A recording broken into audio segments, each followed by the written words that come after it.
So just want to encourage everybody, this is not the end, this is only the beginning. Thank you.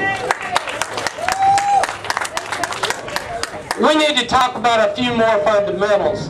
One of those fundamentals is the government doesn't have any money. It's our money, and when the government gets it, it's because the government takes it from us. And how is the government able to take the money from us?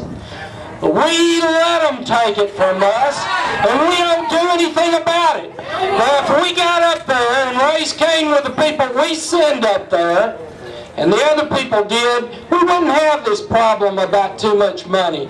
We wouldn't be studying the sex life of polar bears. We wouldn't be studying insects and animals nobody cares about. And we wouldn't be spending all that money on other things that are a total waste of time to any normal person, or a person that wasn't getting a kickback from some group that wanted the money spent either in their district or for their corporation. The other thing that we need to stop and think about for a little while is this. Why do we have the tax system that we have? We have the tax system we have so that money can be withheld from your paycheck. You never see it, so you don't think about it. You don't think about it every month or every week when it's withheld. And you don't think about what they're doing with your taxes. Well, what would be better? If we had a sales tax or a fair flat tax, what would happen then? Every time you bought a Coca-Cola, you'd think about how much of that tax money was going to study those polar bear sex projects, and you'd realize that the tax needed to come down, and the tax needed to come down by stopping the spending. The issue is not how much tax money do they need. The issue is how much spending can they cut. And that's the first thing. Now, you've heard them talk about the 2 amendments to the Constitution that said all rights were reserved to the states and to the people, the individual citizens. You hear a lot of people talk about the fundamentals of the Constitution, but in those 2 articles are the fundamentals of the Constitution. The federal government was never supposed to lord it over people and be the all-knowing and all-powerful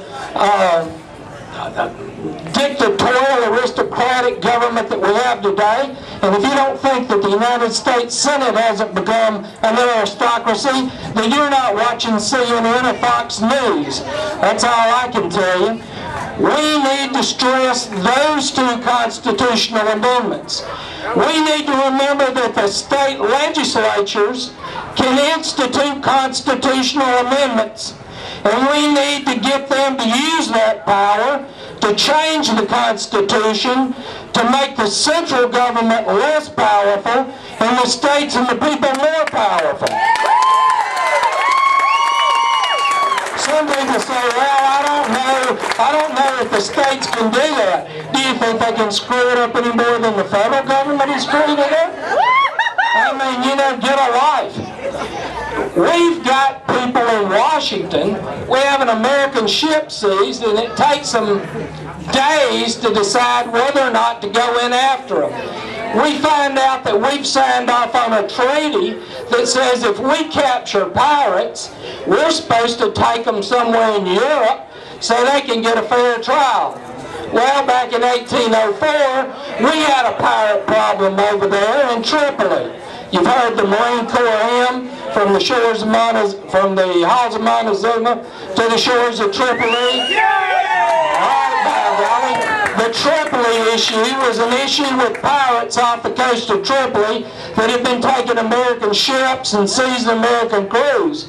Thomas Jefferson sent the Navy and the U.S. Marines down there, and for 14 years, the Marines didn't worry about protecting American ships. The Marines began to hunt down pirates, and they killed every pirate they could find on land and sea, and that's what needs to be done now.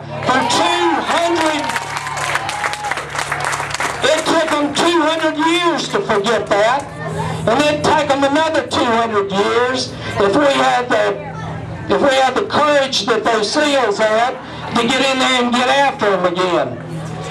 One of the big reasons I'm here is there's a sign over here, somebody had it that may have had to leave, down the slippery slope to socialism. That is exactly what's been happening since the Depression, through FDR, all the way down through today, with a few bumps when we had some strong people like Ronald Reagan in there.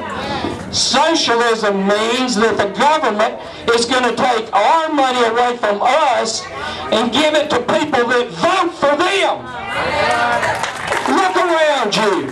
You see any welfare recipients up here? Well, that's a reason. There's a reason for that. And the reason is this is their worst nightmare.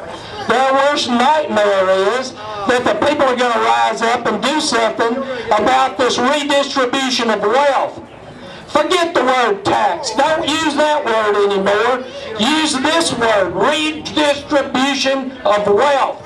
They're going to take what McDonald and his wife back there have earned by working, and they're going to give it to somebody they think ought to have it. Do you think that's right? No! If you want to give some money to somebody, give it to them. You don't need the government to give it to them or decide who ought to get it.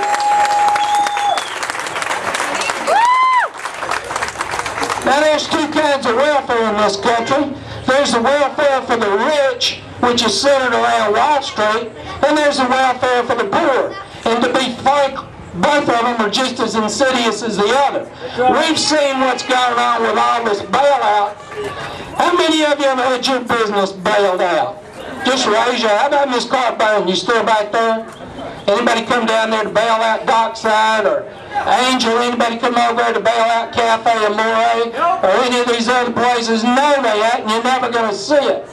Well, we don't need to be bailing them out either. They're too big to fail. First time they organized Pearl River County went bankrupt, right, Hudson? What did they do? They fell back, sucked it up, got things reorganized, and put people in there that knew how to save and knew how to keep taxes to a minimum, and they started again with the county we have now. And at our courthouse, engraved over the front, it says, "To all men who love truth, justice, and thrift." Thrift. You can tax somebody to death. You can tax somebody into poverty. As a former DA, I know you can steal more with a pen than you can with a gun. And that's exactly what's happening to us today if we put up with it. And all over the country we need to rise up, and we need to decide we're not going to put up with it anymore. There was never a short speech, and this is the end of mine, except to say I'd be remiss to my fellow lawyers if I didn't call out the fact that many of those quotes came from lawyers. Jefferson, Lincoln. So not all lawyers are bad, just like not all preachers are bad. There may be a few lawyers that are worse than preachers, but not many. If you leave here from one thing today, with one thing today, leave here knowing the powers were reserved to you. Leave here with the idea that don't ever use the word tax again. Use the word redistribution of wealth.